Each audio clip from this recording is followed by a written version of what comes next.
Student, आज हम लोग प्रिपरेशन शुरू करने वाले हैं central university entrance test for undergraduate course. तो इसके लिए हम लोग आज से प्रिपरेशन शुरू करने वाले हैं। अगर आप भी सीयूईटी यूजी के एस्पिरेंट हैं और एग्जाम अटेम्प्ट करना चाहते हैं तो आप हमारे साथ जुड़ सकते हैं। दिए गए वेबसाइट पे जाकर विजिट करें या और नंबर पे आप कांटेक्ट करें। तो जो सबसे पहला यूनिट हम लोग आज डिस्कस करने वाले हैं वो बायोलॉजी के पोर्शन से है और उसका जो फर्स्ट यूनिट है बायोलॉजी एंड ह्यूमन वेलफेयर है। इसमें भी हम लोग जो आज चैप्टर डिस्कस करेंगे वो ह्यूमन हेल्थ एंड डिजीजेस का है। बेसिकली इस चैप्टर में हम लोग बात करेंगे कि हेल्थ क्या होता है, हेल्थ को कैसे हम लोग मेंटेन करते हैं, अच्छे हेल्थ को कैसे मेंटेन कर सकते हैं, डिजीजेस क्या होते हैं, डिजीज कैसे हम लोगों के बॉडी में आकर के इन्फेक्ट कर देता है, कोई भी पैथोजेंस के बारे में देखेंगे, डिफरेंट टाइप ऑफ पैथोजेंस के बारे में भी पढ़ेंगे, उनके कैरेक्टरिस्टिक्स पढ़ेंगे, उनसे क्या क्या बीमारियां कॉज होती हैं और हम लोग उसके सिम्टम्स और कैसे हम लोग डायग्नोसिस करते हैं उन सभी के बारे में डिस्कस करेंगे। तो चलिए हम लोग शुरू करते हैं आज का ये लेक्चर। तो सबसे पहले हम लोग बात करें कि गुड हेल्थ क्या होता है। गुड हेल्थ का मतलब ये होता है, नहीं होता है कि हम लोग अच्छे दिख रहे हैं तो ये मेरा गुड हेल्थ है। नहीं, गुड हेल्थ के बायोलॉजी के पॉइंट ऑफ व्यू से देखें तो बहुत सारे पॉइंट है जो आपको ध्यान रखना होगा। गुड हेल्थ तभी हम लोग मानते हैं। अब मान लीजिए आपको देखने में बॉडी बहुत अच्छा लग रहा है, वो बहुत चिड़चिड़ा है, ये भी गुड हेल्थ में नहीं आता है, मतलब वो उसका मेंटल हेल्थ सही नहीं है। अब एक पागल आदमी को देख लीजिए, जो मैड है, आप देखते होंगे आपके आसपास होंगे, वो हेल्थी दिख रहे होंगे, बट क्या है उनका मेंटल स्टेटस सही नहीं है, तो बायोलॉजिकली वो उनका हेल्थ गुड नहीं है, अच्छा गुड नहीं है। तो जो मेंटेन करने के लिए जो गुड हेल्थ मेंटेन तभी हम लोग मानते हैं कि वो गुड हेल्थ है जब वो फिजिकल, मेंटल और सोशल वेलबींग हो, इन तीनों चीज से वो परफेक्ट हो, तभी हम लोग कहेंगे कि वो उनके पास गुड हेल्थ है, वो हेल्दी है, एक सीधी भाषा में कहे तो। अब मेंटेन कैसे करते हैं गुड हेल्थ को, तो balance diet, personal hygiene. Balance diet कहने का मतलब है खाना जब मन किया कुछ भी उठ के खा लिए, दोपहर में जाके फास्ट फूड खा रहे, फास्ट फूड, जंक फूड, ये सब तो कभी मतलब लेना ही नहीं चाहिए, लेकिन आजकल की जनरेशन में बहुत कॉमन हो चुका है। तो आप अगर लेते भी हैं तो बहुत मिनिमम एज पॉसिबल लीजिए। तो आपको बैलेंस डाइट होना चाहिए। जो खाना है, खाने में प्रोटीन और फैट और मिनरल्स सभी के मात्रा बैलेंस्ड होने चाहिए। ऐसे नहीं है कि आप प्रोटीन सिर्फ खाए जा रहे हैं, फैट सिर्फ खाए जा रहे हैं, तो आप फैटी हो जाएंगे, आपका जो हेल्थ है वो गड़बड़ हो जाएगा। पर्सनल हाइजीन भी आपको मेंटेन करना होगा, साफ सुथरा रहना होगा, ऐसे नहीं है गंद में नहीं रहना होगा। और उसके साथ साथ आपको एक्सरसाइज भी करना बहुत जरूरी है। एक्सरसाइज से आपका ये तीनों चीज मेंटेन होता है, फिजिकल, मेंटल हेल्थ भी आपका जाकर के सही होता है। तो एक्सरसाइज भी हम लोगों के लिए गुड हेल्थ रखने के लिए, हम लोग मेंटेन करने के लिए बहुत जरूरी है। उसके बाद बात करें कि आप कैसे इस गुड हेल्थ को अचीव कर सकते हैं, इन सभी चीजों को आप कैसे अचीव कर सकते हैं। जो हमने अभी आपको बताया, balance diet, personal hygiene, regular exercise important है, लेकिन इस चीज को कैसे अचीव करना है उस चीज के लिए आपको अवेयरनेस होना पड़ेगा। डिजीज के लिए आप बीमारी से अवेयरनेस रहिए, मतलब कुछ आपको बॉडी में कुछ भी तरह का कहीं पेन हो रहा है या खांसी आ रही है, छींक आ रही है, तो आपको पता होना चाहिए कि इसका क्या प्रभाव हो सकता है, किस तरह के क्या डिजीजेज हो सकती हैं। उसके बाद बात करें तो आपको उसका जो आपको वैक्सीनेशन प्रॉपर होना चाहिए, मतलब जैसे टीका लगता है बचपन में, जैसे बच्चे दुनिया में आते हैं उसके बाद बहुत सारे तरह के टीके लगाए जाते हैं, तो वो सब भी आपको प्रॉपर होना चाहिए किसी भी इन्फेक्शियस डिजीज के लिए। उसके बाद जो भी आपका वेस्ट मटेरियल है, जो पर्सनल हाइजीन है, अब वेस्ट मटेरियल जो भी आपके आसपास है या आपके घर के हैं, ऑफिस के हैं, उनको प्रॉपर डिस्पोज करना है, उनको प्रॉपर जा करके डस्टबिन में डालना है। उसके बाद बात करें, आपको पर्सनल हाइजीन मेंटेन करना पड़ेगा। जो भी खाना पानी पीते हैं वो सब साफ साफ सुथरा होना चाहिए, वो इन्फेक्टेड नहीं होना चाहिए, गंदा नहीं होना चाहिए। तो इन सभी चीजों के साथ आप अपने जो गुड हेल्थ है उसको अचीव कर सकते हैं। तो देखिए इस तरह यहाँ पे आपको क्वेश्चन एमसीक्यू आता है, जाहिर सी बात है सीयूईटी में, तो किस तरह के क्वेश्चंस आ सकते हैं। आपको पूछ सकता है कि गुड हेल्थ मेंटेन करने के लिए आपको क्या क्या चीजों करने की जरूरत है। आपको ऑप्शन इस तरह का मिल सकता है जिसमें आपको balance diet, personal hygiene, regular exercise, कुछ और हो जाएगा उसमें taking junk food, taking fast food. तो इस तरह से आपको करना पड़ेगा कि पिक आउट करना पड़ेगा। इसी में से आपको पूछ देगा कि आपको पर्सनल हाइजीन कैसे मेंटेन करना है, तो इस तरह से आपको क्वेश्चन आ सकते हैं। तो ये सब बात आप हल्के में नहीं लीजिएगा, इसे भी अच्छे से देख लीजिएगा और याद रखिएगा। फिर बात करें कि गुड हेल्थ इफेक्ट कैसे होता है। Good health can be affected by, अब गुड हेल्थ 3 कारणों से अफेक्ट होते हैं, जो भी हमारे जो हेल्थ है हमारा बॉडी का, वो 3 कारणों से अफेक्ट होता है। एक जेनेटिक डिसऑर्डर, दूसरा इन्फेक्शन, तीसरा हमारा लाइफ स्टाइल। तो देखिए जेनेटिक डिसऑर्डर, ये आपके किसी पेरेंट में किसी तरह का कोई भी जेनेटिक डिसऑर्डर था, वो ऑफ स्प्रिंग में ट्रांसमिट हो गया, जिसको जेनेटिक डिजीज भी कहते हैं, तो वो आपको गुड हेल्थ पे इफेक्ट करता है। वही बात करें, अब कुछ भी हो सकता है, जेनेटिक डिसऑर्डर कुछ भी हो सकता है। आप मतलब मान लीजिए किसी तरह का कोई ऐसा ट्रेट है ना, तो उस वजह से भी आपका ये इफेक्ट हो जाता है, जो भी आपका जेनेटिक डिसऑर्डर है। इन्फेक्शन, इस पे आपका कंट्रोल है, लाइफ स्टाइल, इस पे भी आपका कंट्रोल है। इन्फेक्शन, कोई भी इन्फेक्शन, जैसे हम लोग बाहर जाते हैं, किसी इन्फेक्टेड पर्सन के टच में आते हैं तो जाकर के इन्फेक्शन होता है, या कोई ऐसा ऑब्जेक्ट टच कर रहे हैं जो इन्फेक्टेड है, उससे होता है, या हम लोग खाना जो है इन्फेक्टेड कोई भी फूड ले रहे हैं, वाटर पी रहे हैं, कहीं का कोई हाइजीन मेंटेन नहीं कर रहे हैं, इस वजह से होता है। तो ये इन्फेक्शन को आप कंट्रोल कर सकते हैं इन सभी चीजों से बच करके। वही बात करें लाइफ स्टाइल, लाइफ स्टाइल की वही बात हो गई कि आप फूड वाटर जो टेक कर रहे हैं वो सही होना चाहिए। समय समय पे आपको ये पानी की, जब आपको नीड हो तो पानी पीजिए, जब खाने की नीड हो तो आप प्रॉपर डाइट लीजिए। रेस्ट भी जरूरी है। रेस्ट, अब मान लीजिए आप बिजी रहते हैं, 24/7 आवर काम कर रहे हैं, काम काम काम, जीना हराम कर रखे हैं अपने, आपको तो उस तरह का नहीं होना चाहिए। आपके बॉडी को रीसेट करने के लिए आपको रेस्ट की जरूरत होती है। तो कम से कम जो है 6 से 8 घंटे नींद होने चाहिए। उससे ज्यादा हो रहा है, ज्यादा अच्छा नींद ले रहे हैं तो अच्छी बात है, लेकिन इसका मतलब ये नहीं है कि पढ़ाई लिखाई छोड़ करके 24 घंटा सोए, तो वो ऐसा भी नहीं करना है। अब बात करें उसके बाद जो आती है बात एक्सरसाइज की। एक्सरसाइज जो कि हमने आपको बताया कि एक्सरसाइज, अब चाहे आप, अगर आप जिम नहीं जा पा रहे, जिम नहीं जाते हैं, तो घर पे भी रेगुलर एक्सरसाइज कर सकते हैं, योगा कर सकते हैं। आज बहुत ट्रेंडिंग में है योगा, तो आप योगा कर सकते हैं अपने घर पे। जो भी आप अपने, और जो है बॉडी को आप रेस्ट और एक्सरसाइज दीजिए। हैबिट आप अपना चेंज कीजिए, और किसी तरह का जो भी हैबिट है, जो गलत हैबिट है, उन सभी को छोड़ दीजिए, और इसी से आपका क्या हो जाएगा, गुड हेल्थ इफेक्ट नहीं होगा, और आपका लाइफ स्टाइल सही रहेगा, जिससे आप सही रहेंगे। अब आगे बात करें डिजीज। डिजीजेस, डिजीजेस क्या है, बीमारी क्या है। सबसे पहले बीमारी क्या है इस चीज को समझिए। बीमारी कहने का अर्थ होता है कोई भी ऑर्गन या कोई सिस्टम, कोई ऑर्गन सिस्टम है, जैसे रेस्पिरेटरी सिस्टम है, डाइजेस्टिव सिस्टम है, ये सब कोई भी सिस्टम है, तो आपका इफेक्ट होता है किसी भी चीज से, जिसके वजह से आपको सिम्टम्स आते हैं। सिम्टम्स सर्दी खांसी बुखार पेन, है ना, ये सब हो गया, छींक हो गया, जिसकी वजह से ये सब सिम्टम्स आते हैं, या कुछ कैरेक्टरिस्टिक्स आपके बॉडी पे अपेयर हो जाते हैं। आंख पीला पड़ने लगा, है ना, जैसे पीला पड़ने लगता है तो हम लोग कहते हैं कि जोंडिस इसको हो रहा है ना, कहीं पे रेसेस पड़ने लगे स्किन इन्फेक्शन में। तो ये सब जब होता है तभी हम कहते हैं कि ये अब कंडीशन जो है ये डिजीज का कंडीशन है।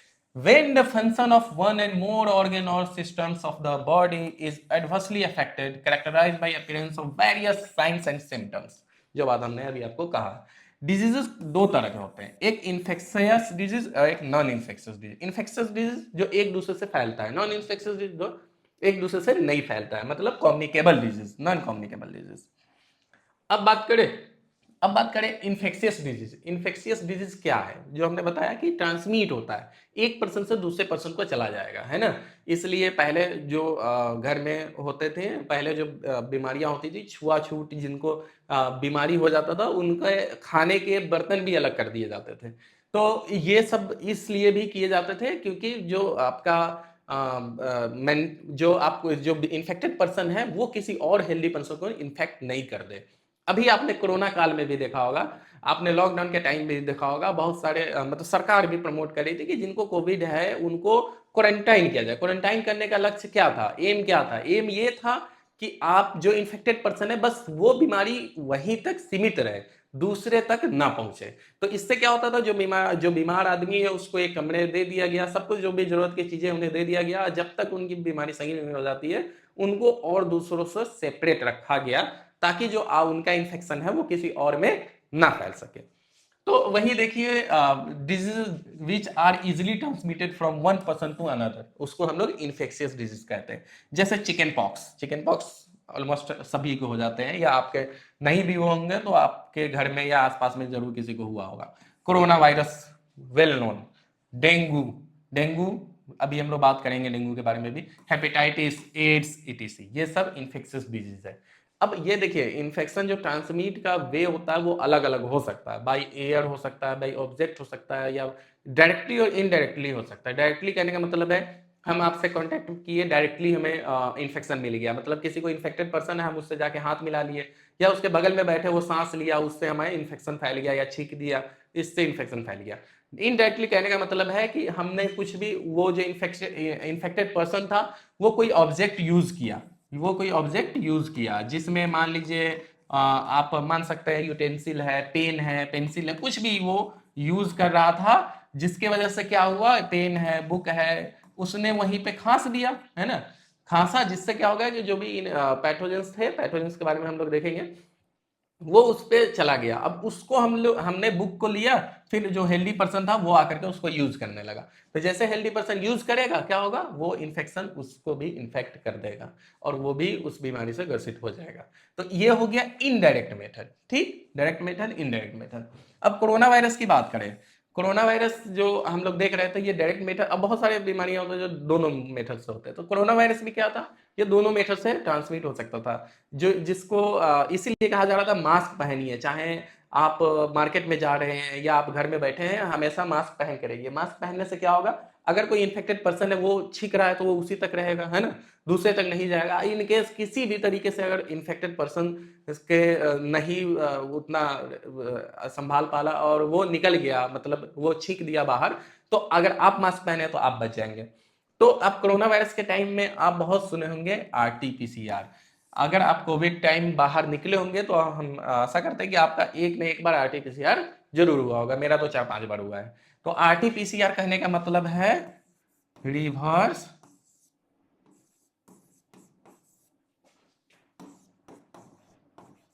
Transcription PCR, polymer chain reaction, polymer chain reaction, okay. तो ये आप फुल फॉर्म भी याद रखिएगा, कहीं हो सकता है कि पूछ दे। तो इस तरह के भी क्वेश्चन आते हैं कि कोरोना वायरस किस टेस्ट के थ्रू डिटेक्ट होता था, तो हम लोग क्या जान रहे हैं, आरटीपीसीआर, आरटीपीसीआर ये याद रखिएगा, ठीक। अब कोरोना वायरस जो था, कोरोना वायरस के बारे में थोड़ा सा हम लोग देखेंगे, चलिए ये आप नोट कर लीजिएगा। अब हम लोग बात करें कोरोना वायरस, कोरोना वायरस तो ये वायरस है, इससे कौन सी बीमारी हो रही थी, कोरोना वायरस से कौन सी बीमारी हो रही थी आप लोग जानते हैं, बस हम आप लोगों को रिमाइंड करा रहे हैं चीजें। कोविड, है ना, कोविड का फुल फॉर्म क्या था, ये भी याद रख लीजिएगा, कहीं हो सकता है पूछ दे। कोरोना वायरस डिजीज,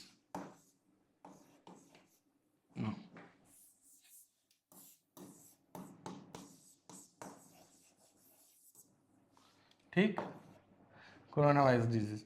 अब ये तो इनफेक्ट, ये तो बीमारी हो गया, ये बीमारी है, लेकिन इसका, ये कोविड जो है एक डिजीज है, लेकिन इसकी कॉजेटिव एजेंट कौन सा था, तो इसकी कॉजेटिव एजेंट था सार्स, SARS, सार्स कोव 2, ठीक। सार्स कोव 2 का फुल फॉर्म है severe acute respiratory syndrome corona virus 2, याद रख लीजिएगा। इतना मतलब डिटेल में तो नहीं आएगा कि फुल फॉर्म बताइए, बट आप याद रख लीजिएगा, हम बता दे रहे हैं, severe acute respiratory syndrome corona virus 2। तो ये सब आप याद रख लीजिएगा, क्योंकि क्वेश्चन आते हैं इस तरह के कि कोरोना वायरस बहुत ट्रेंडिंग टॉपिक भी है कि आपका किस टेस्ट से हुआ था, तो हो सकता है कि नेक्स्ट बार क्वेश्चन आ जाए कि बीमारी कौन सा कॉज करता था और इसका पैथोजेंस कौन से थे।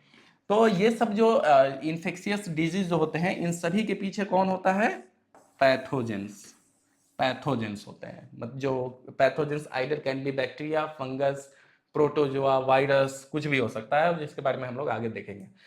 तो अब आप देखिए नॉन इन्फेक्शियस डिजीज क्या होता है। नॉन इन्फेक्शियस डिजीज एक पर्सन से दूसरे पर्सन में इन्फेक्ट नहीं करता है, ये सब जनरली क्या, जेनेटिक और इन्वायरमेंटल फैक्टर की वजह से होता है। इन्वायरमेंटल फैक्टर कहने का मतलब जैसे टॉक्सिक एलिमेंट, कुछ भी आपने टॉक्सिक सब्सटेंस खा लिया जिसके वजह से आपको इन्फेक्शन हो, डिजीज हो गया, जो कि नॉन इन्फेक्शियस डिजीज होगा।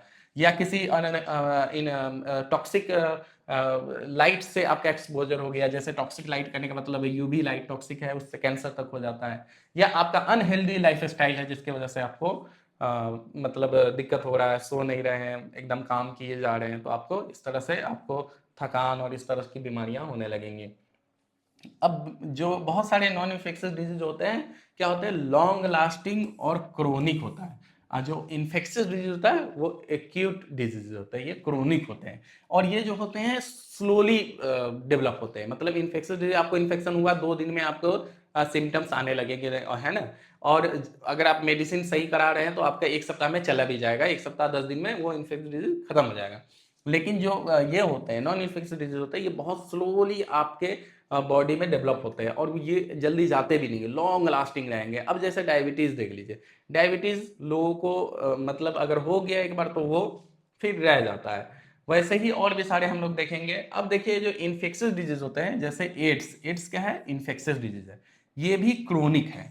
इसलिए क्रोनिक है, इसलिए हम लोग क्रोनिक को नॉन इन्फेक्शियस डिजीज के लिए डिफाइनिंग फैक्टर नहीं मानते हैं। डिफाइनिंग फैक्टर उसे कहते हैं जो, अगर हमने कह दिया एक जो non infectious disease chronic disease होते हैं, नॉन इन्फेक्शियस डिजीज क्रोनिक होते हैं, इसका मतलब है इसमें कोई एक्सेप्शन नहीं होना चाहिए, इसलिए उसको हम लोग कहते हैं डिफाइनिंग फैक्टर कहते हैं। लेकिन यहाँ एक्सेप्शन है।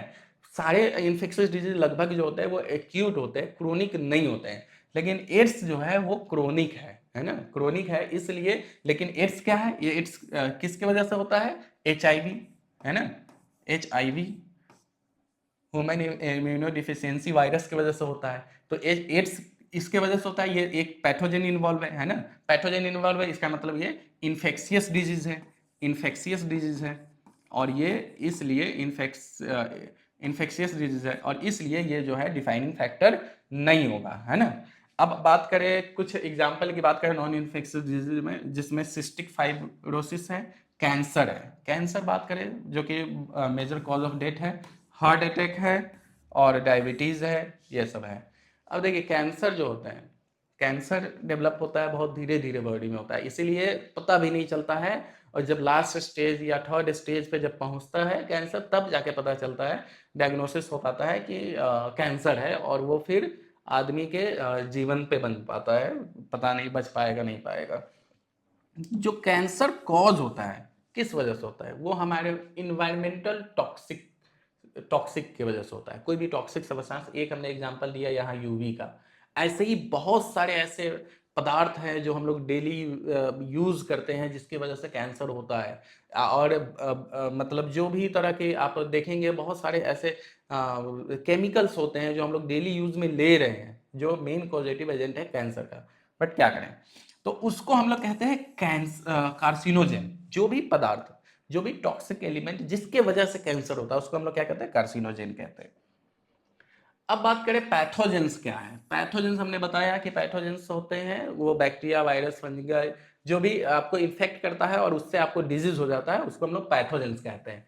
Pathogens any living organism that may cause harm to the human call pathogens. कोई भी ऐसा लिविंग ऑर्गेनिज्म जो आदमी को नुकसान पहुंचाता है, उसको हम लोग क्या कहते हैं, पैथोजेंस कहते हैं। अब आप कहेंगे किल भी नुकसान पहुंचाता है, तो क्या किल को हम लोग पैथोजेंस कह सकते हैं, नहीं।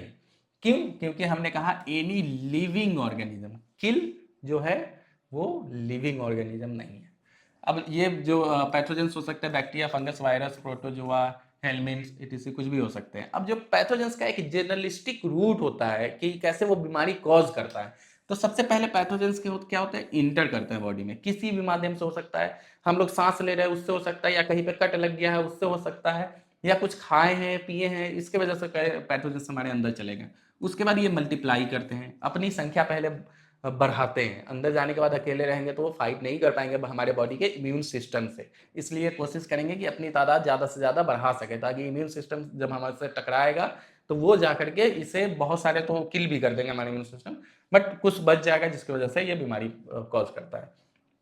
इंटरफियर विथ वाइटल फंक्शन, फिर ये जो है किसी कोई भी हमारे बॉडी का जो फंक्शन है उससे इंटरफेयर करेगा, चाहे वो रेस्पिरेटरी फंक्शन हो, डाइजेस्टिव फंक्शन हो, या कोई और तरह का कोई भी फंक्शन है, उससे जाकर के ये इंटरेक्ट करेगा और उसको नुकसान पहुंचाएगा। मॉर्फोलॉजिकल और फंक्शनल डैमेज, उसमें मॉर्फोलॉजिकल डैमेज कर देगा, उसकी मॉर्फोलॉजी को डिस्टर्ब करेगा, या उसका जो फंक्शन है नॉर्मल फंक्शन उसको डिस्टर्ब करेगा। तो ये एक मोटा मोटी आप कह सकते हैं ये एक वे होता है आपको पैथोजेंस को इंटर करने से लेकर के डिजीज करने तक का। अब उसी में से एक पैथोजन जो है साल्मोनेला टाइफी है, ये एक तरह का बैक्टीरिया है, याद रखिएगा ये क्या है, बैक्टीरिया है। साल्मोनेला टाइफी बहुत कॉमन है टाइफाइड डिजीज, ये टाइफाइड डिजीज के पीछे का बैक्टीरिया है। ठीक, साल्मोनेला टाइफी की वजह से हम लोगों को क्या होता है, टाइफाइड होता है। इसकी जो इंटर रूट है वो स्मॉल इंटेस्टाइन में जाता है। कैसे, कुछ भी हम लोग खाते या पीते हैं, कंटामिनेटेड फूड और वाटर पीते हैं, जिसके वजह से ये स्मॉल इंटेस्टाइन में जाता है और वहां से ये माइग्रेट कर जाता है दूसरे ऑर्गेन में ब्लड के थ्रू, जिसके बाद ये हमें टाइफाइड कॉज करता है। इसका जो सिम्टम है हाई फीवर, है ना, टाइफाइड होता है तो क्या है, हाई फीवर होता है ना, बॉडी में ठंडी लगने लगती है, वीकनेस हो जाएगा, स्टमक पेन होगा, कॉन्स्टिपेशन होगा, हेडेक होगा और लॉस ऑफ एपेटाइट होगा। तो आपको कॉन्स्टिपेशन हो जाएगा, स्टमक पेन हो जाएगा, ये सब सिम्टम्स हैं आपके टाइफाइड के। तो अगर इस तरह का आपका मतलब कभी सिम्टम्स होता है तो आप जैसे डॉक्टर के पास जाएंगे तो डॉक्टर क्या करेगा, सबसे पहले आपको लिख देगा विडाल टेस्ट, ये जरूर याद रखिएगा। ठीक, क्या लिख देगा, विडाल टेस्ट। विडाल टेस्ट जैसे आपको लिख देगा, इसका मतलब है कि उन्हें डाउट है कि आपको क्या है, ये टाइफाइड है। इसकी बात करें कि ये कैसे पकड़ा गया था, तो एक लेडी थी मैरी मेलोन, जिनका निकनेम दिया था टाइफाइड मैरी। ये प्रोफेशनली क्या थी, कुक थी, खाना बनाती थी। इसके वजह से क्या हुआ, इनको टाइफाइड हुआ था और ये सालों तक लोगों को खाना खिलाती रही और टाइफाइड भी फैलाती रही खाने के साथ साथ। उस समय तक सब कोई अननोन पर्सन था, है ना, किसी को कुछ पता नहीं था कि क्या होता है टाइफाइड, क्या होता है साल्मोनेला टाइफी। खैर बाद में जाकर के धीरे धीरे जब रिसर्च हुआ तब जाके पता चला, तो इनके वजह से बहुत सारे लोग मतलब को ये बीमारी हुआ और इसी वजह से इनका इस बीमारी का नाम भी टाइफाइड दिया गया है। जो इंटेस्टाइनल परफोरेशन एंड डेथ में occur in severe case, severe case में क्या होता है, इंटेस्टाइनल परफोरेशन, मतलब इंटेस्टाइन में छेद टाइप का हो जाता है और इसके वजह से क्या हो जाता है कि आदमी की डेथ तक हो जाती है। तो इसको भी, टाइफाइड को भी हल्के में नहीं लेना चाहिए। अगर कुछ इस तरह का है तो अब तो बहुत मेडिसिन अवेलेबल है जिससे हम लोग टाइफाइड को रोक सकते हैं। अब बात करें जो दूसरी सबसे कॉमन डिजीज है बच्चों में, खास करके निमोनिया। जो निमोनिया होता है इसके पीछे का जो पैथोजेंस है स्ट्रेप्टोकोकस निमोनी और हीमोफिलियस इन्फ्लुएंजा, ये दोनों भी बैक्टीरिया है, याद रखिएगा।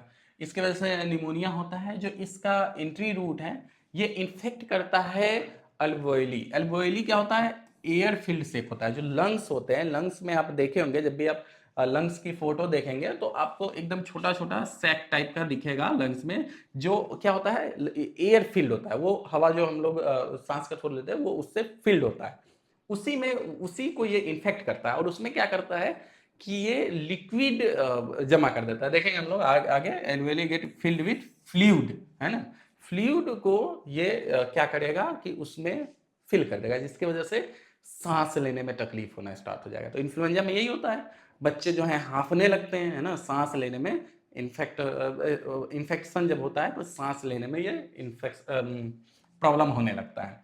इसीलिए इसको हम लोग रेस्पिरेटरी डिजीज भी कहते हैं। जो सिम्टम्स है इसमें fever, chills, cough and headache. In severe case lip and finger nails में turn grey to bluish in colour. क्या होता है कि जो इनके सिम्टम्स है ये सब तो कॉमन है, आपको कफ होगा, ठंडी लगेगी, बुखार हो जाएगा, आपको हेडेक होगा, है ना। और जो जब सीवियर केस हो जाता है इसमें क्या होता है कि आपका जो लिप है और नेल्स है वो ब्लू होने लगेंगे, ब्लूइश होने लगेंगे। इसका वजह क्या है, ये आपका फ्लूइड जो है जा करके ये एल्वेओली को फिल कर दे रहा है, जिसके वजह से क्या हो रहा है, सांस लेने में कम हो रहा है। इससे क्या हो गया, आपका ऑक्सीजन लेवल कम हो गया। ऑक्सीजन लेवल कभी भी कम होगा तो क्या होगा, आपका जो ये है लिप है, लिप सबसे, और नेल्स, ये सब ब्लूइश पड़ने लगते हैं। तो इसका इस वजह से भी, इस तरह से भी आप याद रखिएगा। अब आपको याद नहीं आ रहा है, ब्लूइश होता है, ग्रेइश होता है, अब एग्जाम में आ गया कि किस कलर का हो जाता है आपको निमोनिया के सीवियर केस में, तो याद रखिएगा कि हमने बताया था क्या कि ऑक्सीजन की जब कमी होती है तो आदमी के लिप और नेल्स ब्लू पड़ने लगते हैं, है ना, ब्लूइश होने लगते हैं। तो अब ये याद है कि इन्फ्लुएंजा आपको निमोनिया में क्या होता है, ऑक्सीजन की मतलब सांस लेने में तकलीफ होने लग रहा है, मतलब ऑक्सीजन की एबिलिटी कम हो रही है, इसलिए ब्लूइश होगा। तो इस तरह से इन सभी चीज़ों को याद रखिएगा। दूसरी बैक्टीरिया जो और सारे हैं जो आपको बहुत सारे बीमारी में रोल प्ले करते हैं, डिसेंट्री में सीजिलिया स्पेसीज, प्लग में जो है यर्सीनिया यर्सीनिया पेस्टिस, आप डिफ्थेरिया में जो है क्रोनीबैक्टीरियम डिफ्थेरिया, ये सब कुछ बैक्टीरिया हैं जो आपको अलग इन्फेक्शन में रोल प्ले करती है। ये सब याद रखिएगा कि किस एटलीस्ट इतना याद रखिएगा कि डिफ्थेरिया में कौन से बैक्टीरिया है ना।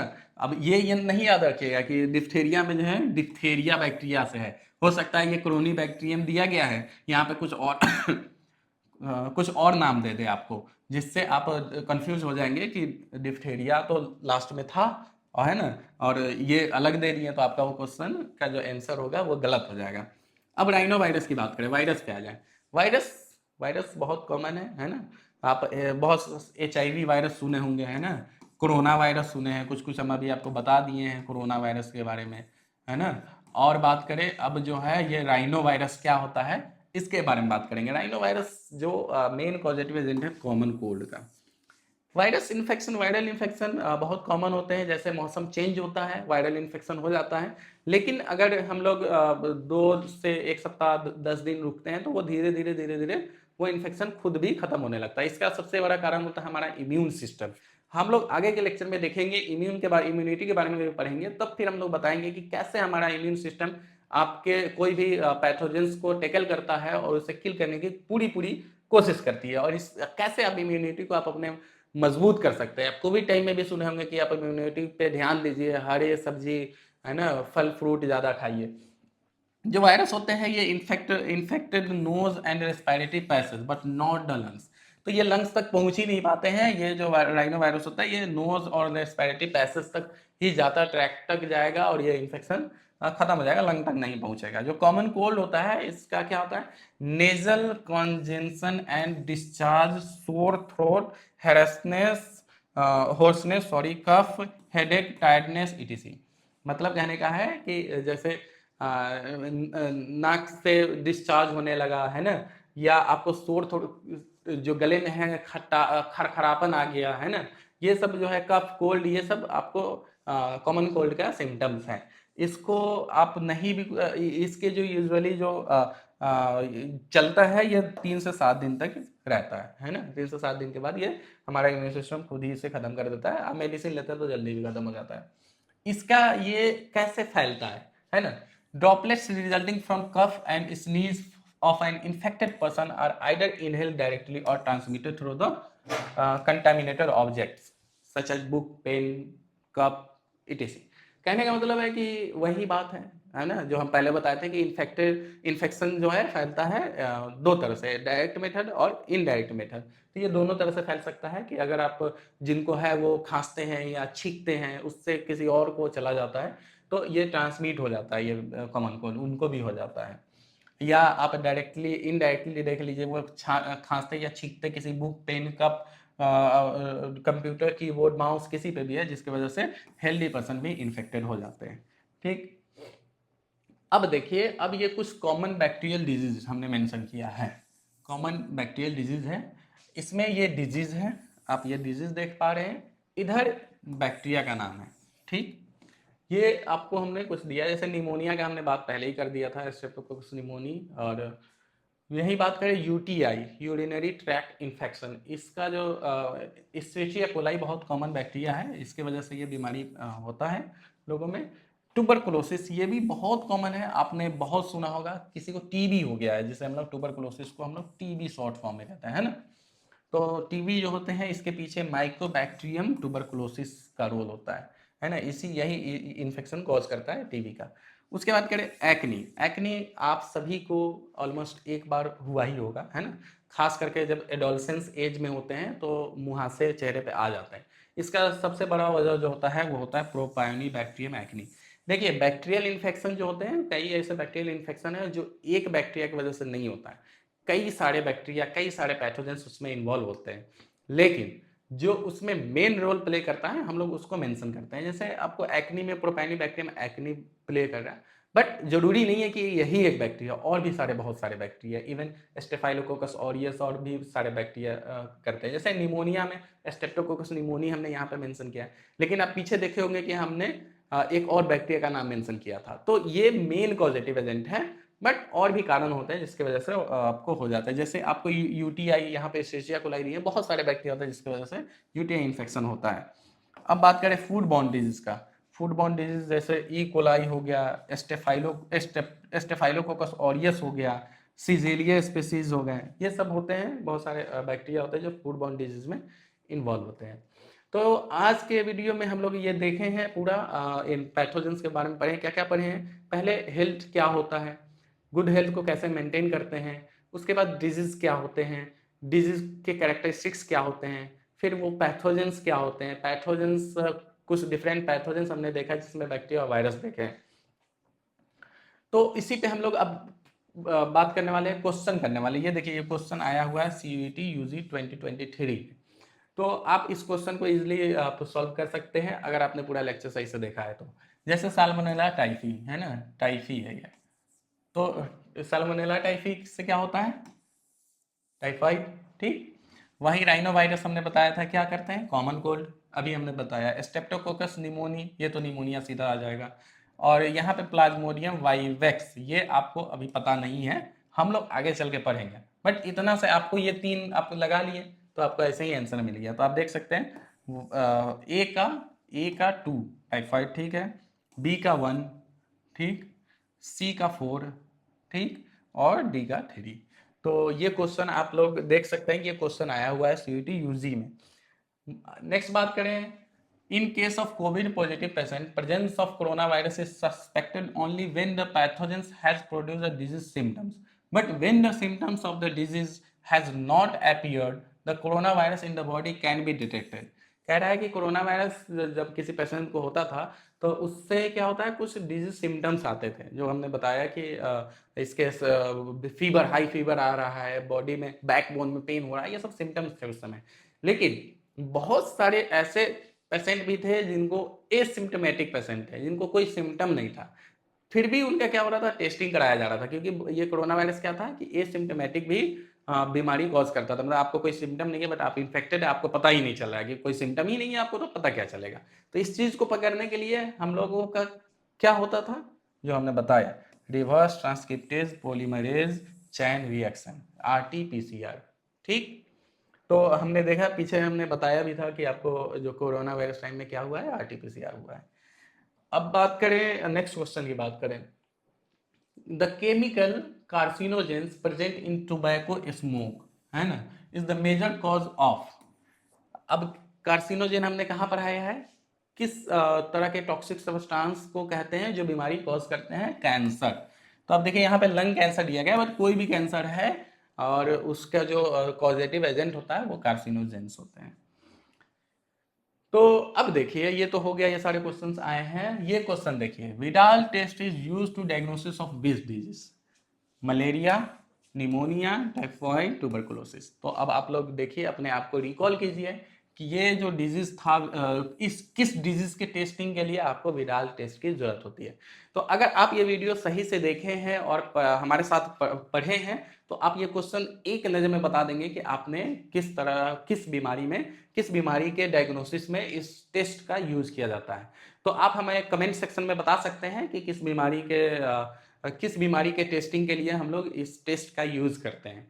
तो आज के इस वीडियो लेक्चर में बस इतना ही। अगर आपको किसी तरह का कोई क्वेरीज है या क्वेश्चन है तो आप कमेंट सेक्शन में जाइए, बेझिझक पूछिए, जितना जल्द से जल्द हो सकेगा हम लोग आपको जवाब देने की कोशिश करेंगे। और आप हमारे साथ जुड़ना चाहते हैं तो आप दिए गए नंबर पर संपर्क कर सकते हैं। तो आज के वीडियो में बस इतना ही। Thank you so much.